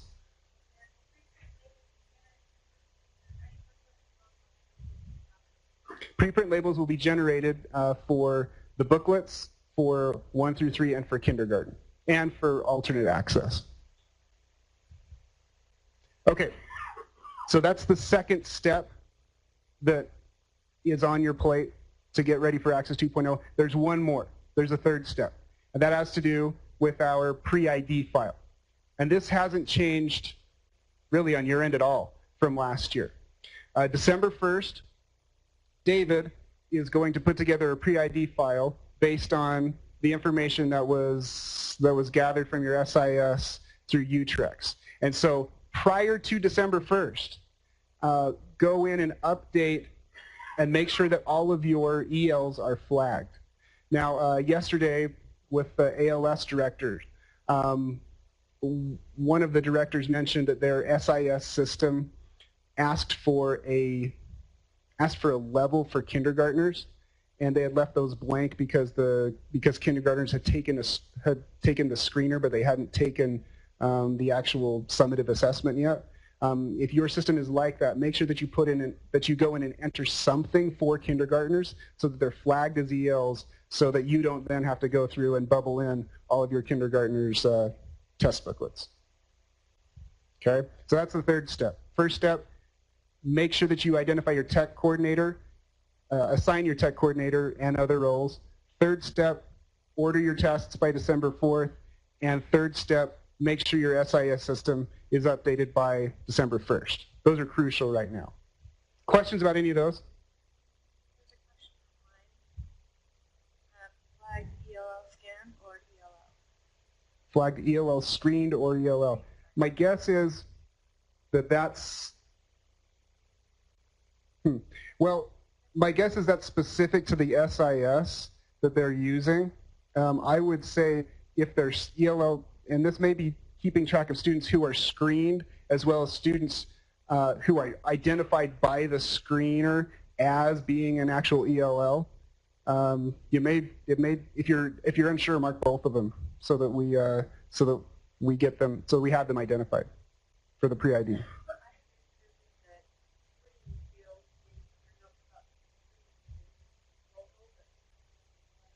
That's what I would guess. I would guess that that EL screener is just for you to keep track of who has been screened and who hasn't. But I'm not familiar with all the different SIS systems out there. Okay, so one other thing that you need to be aware of, and it's crucial, but it's not coming up as soon as those first three steps. Every person who administers Access 2.0, Kindergarten Access, or Alternate Access must be certified to administer that test. Now, this is another really nice benefit of moving to the online test. Do you remember last year, anyone who administered Access had to go through 3 different lengthy, burdensome training modules that took hours and hours and hours?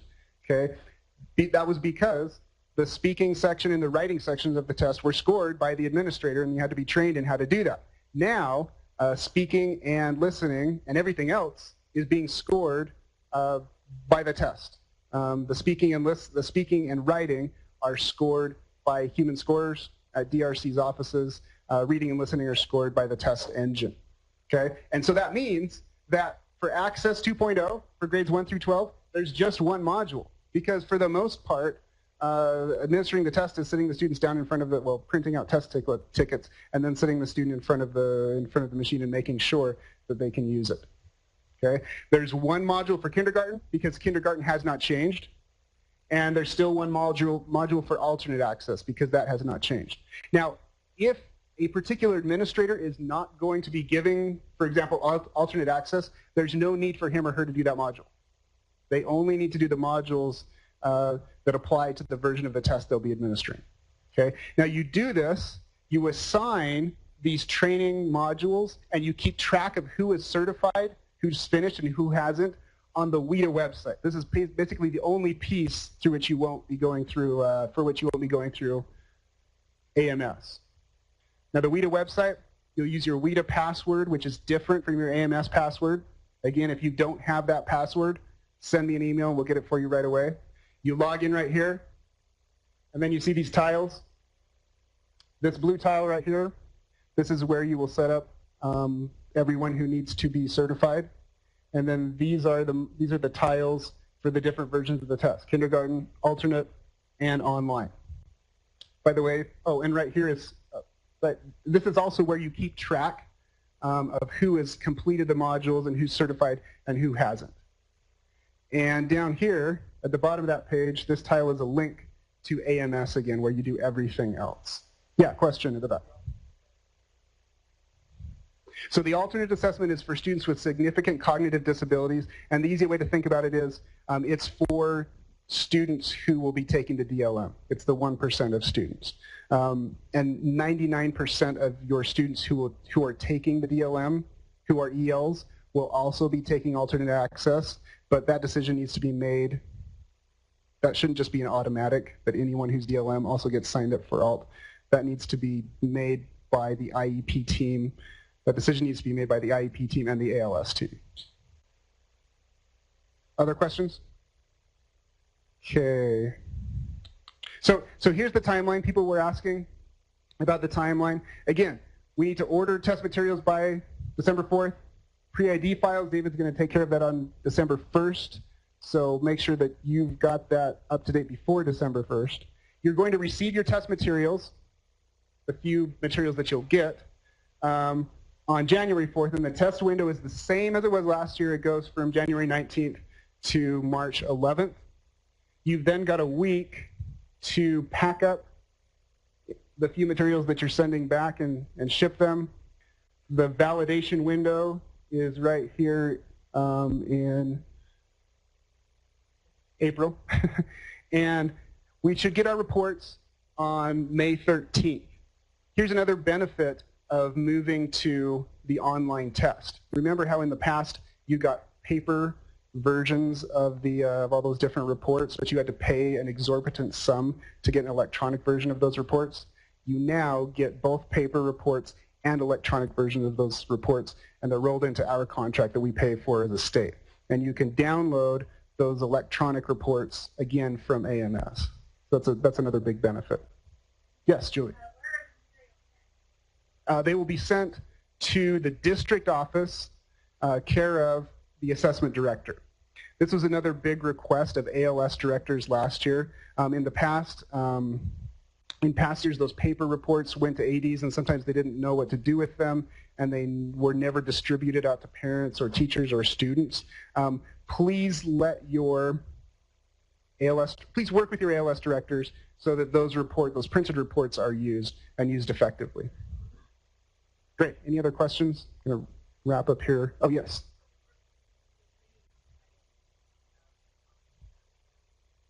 Opting out. So as of, about a month ago, the board decided to add Access 2.0 to the parental exclusion list. And I would like to follow up on this because this decision contradicts federal law, right? Because this is a federally mandated assessment, and previously our state attorney general found that access is something that parents cannot opt out of, and so it's something that we're following up on, but for the near future at least, that will remain on the parental exclusion list. And by the way, Utah is the only state that allows parents to opt out of access. The last state that did this was sued. Yes.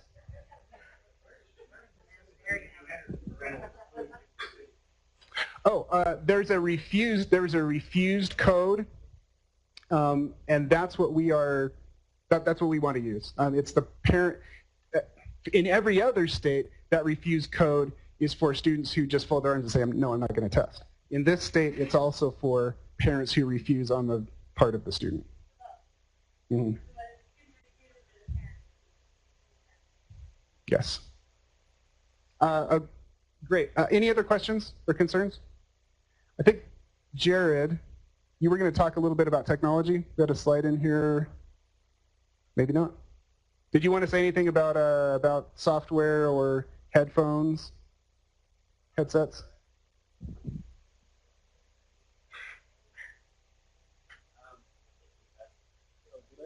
Yeah. Or it was taken. Oh, right there. So I think the biggest thing that I just want to say is make sure to work with your technology people to get this in place. And on this slide, there's some websites that they're going to be needing or using to download the materials and to be able to see how to do this.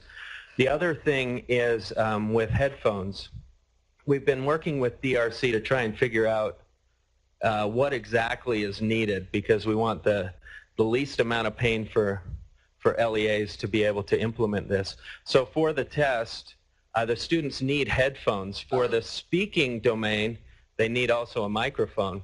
And so we've been trying to figure out Can that be like headphones that they already have?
Before the students start testing.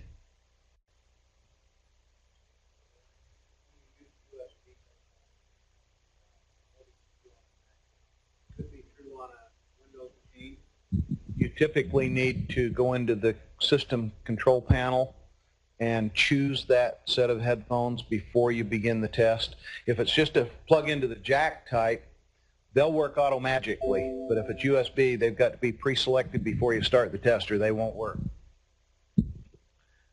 Yeah, you're right, and that's, I think, the biggest thing with DRC and WIDA is they talk about these headsets and headphones, is they're giving us the recommendation because they want it to go as smoothly as possible. So the smoothest thing would be to get the headphones with the microphone and it plugs into your audio jack.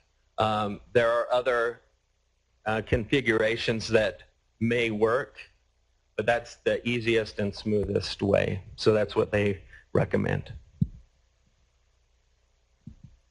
Thanks, Jared. I think the last slide is just our contact information.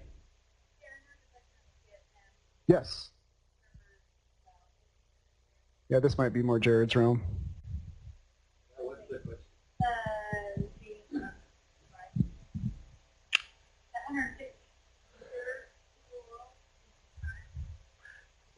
Oh, okay. So there is one thing the technology people will need to set up is a TSM, or a test system management, server management. It's a server that you set up. We've talked with them. DRC and WIDA would like it at a school level, but we've pushed back on that's going to be kind of difficult to do and have a lot of people involved. So they've as we've talked back and forth, they've said that you can set up a TSM.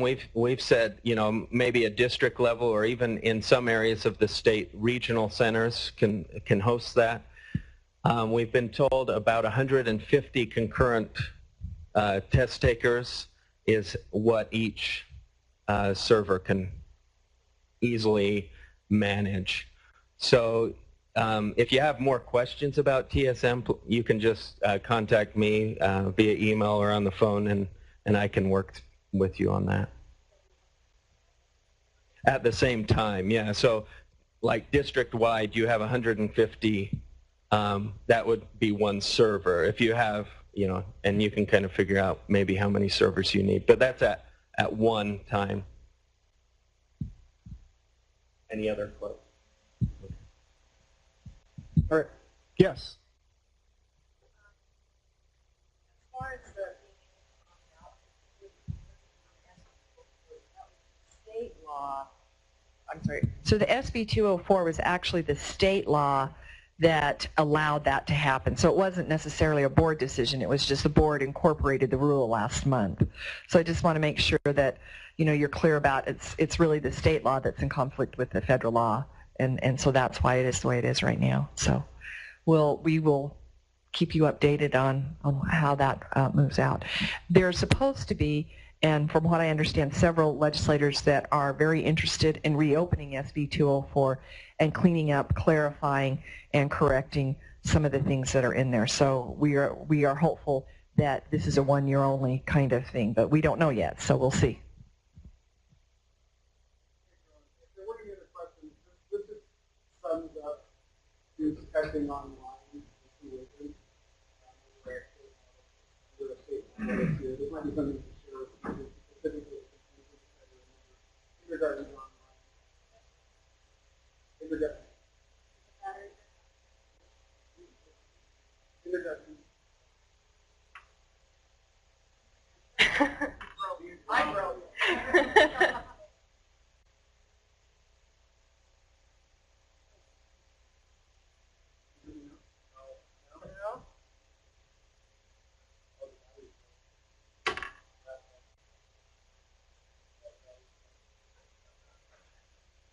Well, that's okay, because I was done anyway. This one works? I was done anyway, but please, if you're at all nervous or hesitant or still have questions, please contact me or Jared. We'll definitely help out. I also know that both DRC and WIDA have people at their respective help desks working 12 hours a day throughout the testing season, from I believe 7 o'clock in the morning until 7 o'clock at night. So they're very responsive to any questions you have. And with that, if you all don't have any other questions, we can move on to whomever is next on the agenda. So Jared, that looks like you.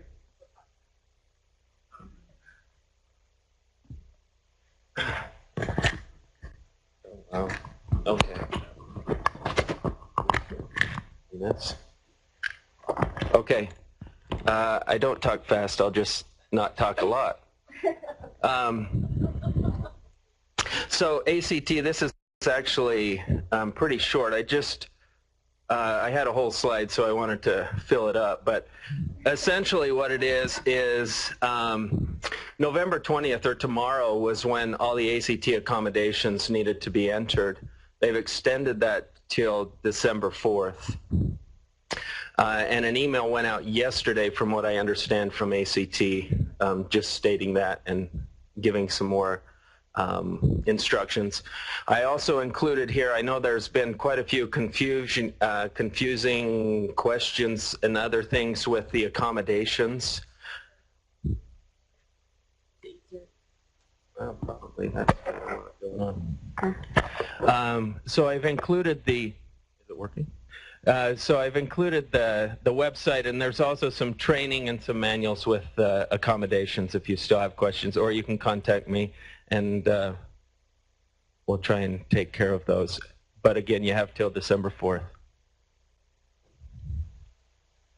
Well, what did he do with it? Oh. Oh, now where am I? Yeah. Sorry, this isn't helping the speed. Okay, almost. Yeah. All right, 3 things with SAGE. I'm also presenting. Oh, thanks, I forgot. All right. So also with ACT, that we had a couple things come up during this meeting that we're trying to add into this. So with ACT, we received a question, is ACT required? And some of you may already know this. So as far as the ACT, we don't keep track of the participation rates.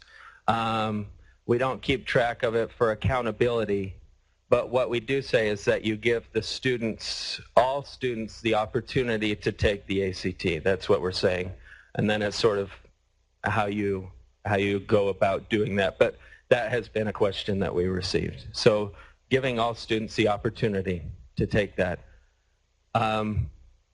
As far as SAGE, there have been 3 technical issues, 2 with iOS 9 and 1 with the new Mac OS El Capitan. So with iOS 9, one of them is if you open video chats like FaceTime or Skype, the audio still works. So students could be taking the test in the secure browser and still be, if they started talking and saying things and they had that application open, whoever was on the other end could be hearing what they're saying. They wouldn't see the video or they couldn't text, but they would hear the audio, which is great, right? Make the test a whole lot easier to take. So as far as the workaround, there will be a new release expected by the end of the year, not school year, this year, and but for now you could block that installation of FaceTime and Skype or delete those from the iPads that are testing. The other one with iOS 9 is they also have a sharing feature now, so that you can take screenshots and be able to share those with someone else. Again, difficult thing with security. You can disable that sharing feature in your MDM as you're pushing out these secure browsers. You can disable that, like you have to disable a few other things that Apple includes, such as like the auto, the spelling correct, and that kind of stuff.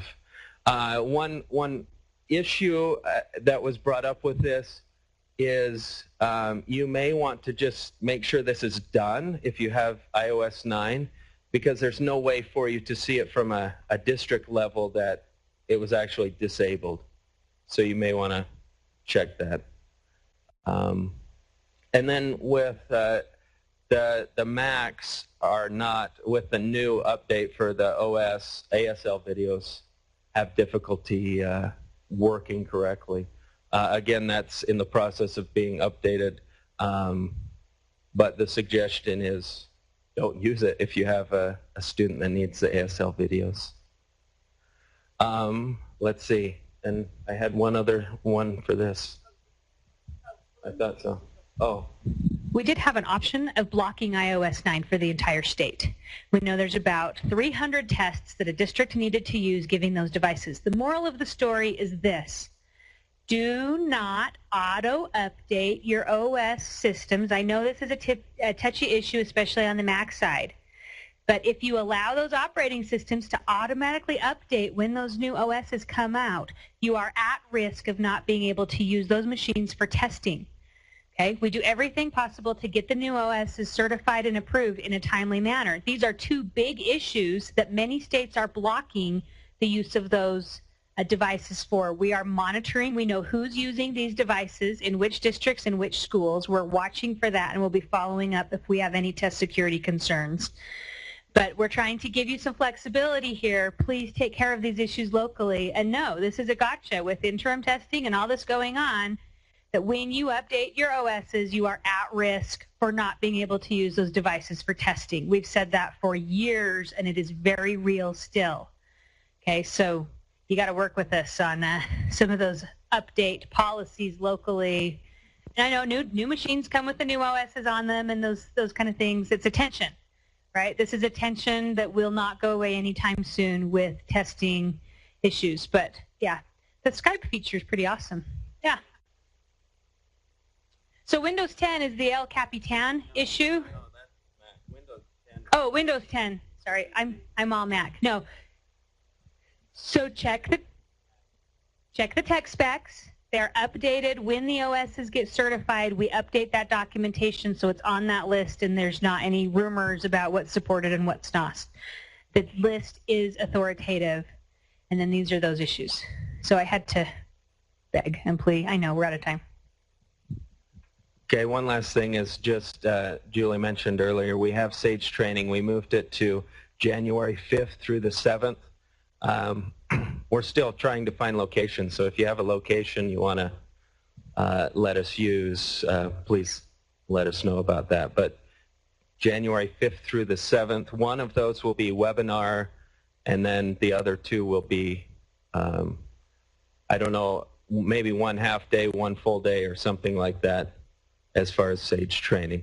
And then one last thing, as far as knowing what your secure browser will use, on sageportal.org, on the right side has secure browsers, and you can look at the tech specs there.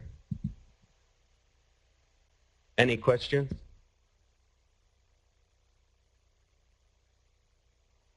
I'll talk to Julie about that one. Thanks, Tony. That's much appreciated. All right. Will this click forward?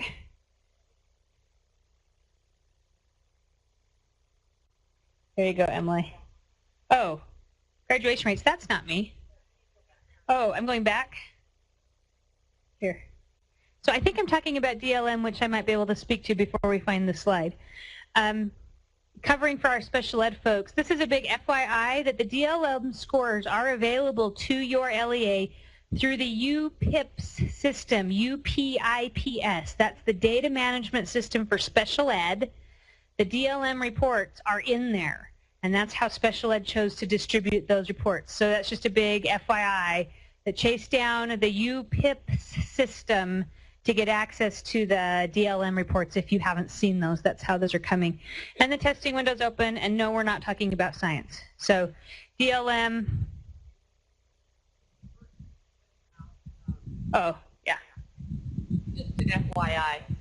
So I inadvertently on an assessment director memo said, you know, the science training tests are available. But we really don't think you should be using those because we haven't adopted them, and we have yet to adopt science standards. So that was an oops on my part, and just disregard anything science as far as DLM goes. Thanks, Joellen. Okay. What's next? Aaron, graduation rate.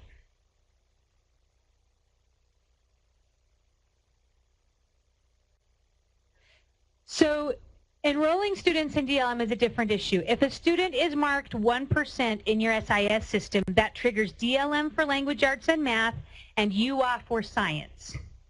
And that's how we're taking care of that need. Aaron. Okay, it's November. You've received your reports. I hear a no. Okay, if you haven't seen it, yeah, email. Okay, so basically, again, this is where we're at. The plan, the schedule plan is for public release on the 30th of November, which is in 2 weeks. We're a day late, and I apologize for that. It was just some technical issues. But if you go to the data gateway, you click on My Tools after you've logged in, you'll see graduation. You should see inside of there the education or the adult education UZI report. That should be blanked out right now. And then the graduation rate review preview report should be active. If you don't have access to that, there's 2 ways to do this. Contact your UTREX admin or me, and I'll help you get into that. You click on the report. You can get the report either by a PDF or an Excel. If you're going to the Excel, it's a CSV. Look at the second tab. It will have your entire district inside of there. Again, if you have junior high schools that only go up through 9th grade, for example, they'll be listed in that report. The main report doesn't show the junior high. Junior highs don't have a graduation rate. Just realize those numbers roll up into your LEA report. If there's any questions on that one. Let's see if what we're doing right now is simply, here's a heads up, sending the information out. Please share this with the superintendents, with your principals and such. At this point, we're not updating any data. We have received about 15 requests. We're looking at it as a possibility, but if we accept them, then we're not going to hit the deadlines. That's just the nature of everything. So if there's, and the question is, if there's errors in the report, are they not to be fixed? The question is, what kind of errors are they that we're looking at right now? I'll talk to you about it. Okay. But that's where we're at right now. Again, the schedules to be released, I've got to talk with Dr. Nye about the request to update, and so we'll see what happens from there. But right now, the schedule is the plan to release that publicly on the 30th. If we delay that, we will send out an email.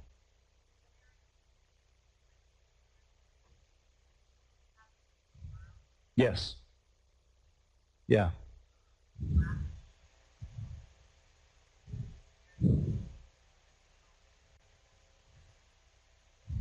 Yeah. We've heard from, well, hopefully we've heard from you if you have an issue.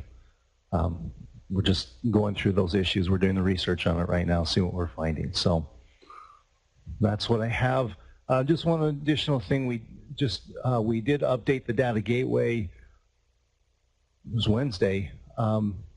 Permissions now for the assessments, LEA, what we call an account manager permission.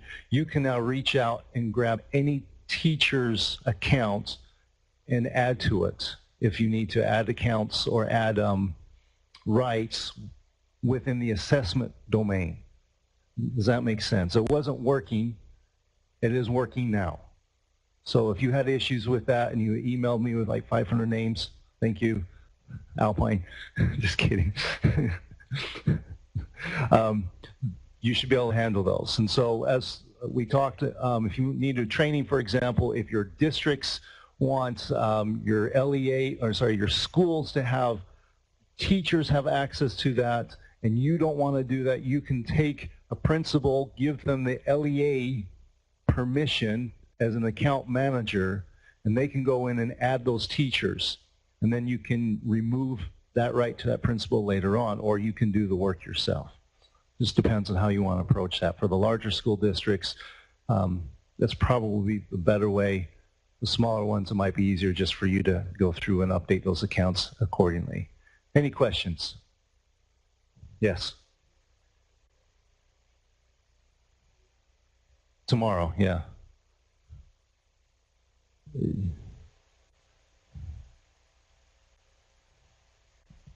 Okay, the question was, we just got this now. We didn't know this was available. The question was, are you sure? Okay, who knew about this before? Only 2 people. I know. So did we get did the email go out? About graduation. Okay. All right. Who did it come from? Because we sent it to the superintendents, and I apologize. I was gone on the conference, and so I wasn't here. Okay. Okay. If we have to push it back, we'll push it back. It's available. It's been available since Monday. It was going to be available. Let's. Sean Perkins came. Yeah. Okay. That's okay. We can be late on releasing the data.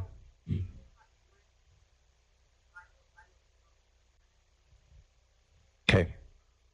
We'll do. We'll do. And again, if you don't have access, please email me. Okay? Thank you.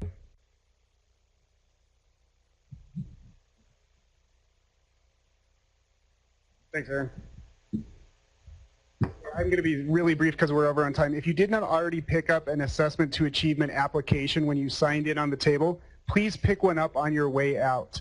If you are interested in building cultures at your schools that are self-sustaining and self-perpetuating, cultures of data use and the use of evidence-based instructional strategy, this is a project that you need to look into. This is free of charge to you. We use funds that we earned from leasing Sage items, the small bit of those funds that we get to keep, to pay for this program. Okay, the deadline is to submit this to me is February 1st, and we're accepting 45 new schools into the second cohort. If you have any questions, please let me know. and I'd be happy to help you out. I need to remind you that if you have not signed in already, please make sure that you sign in on your way out. And if there's nothing else that anyone wants, Joanne, did you want to close things up? Or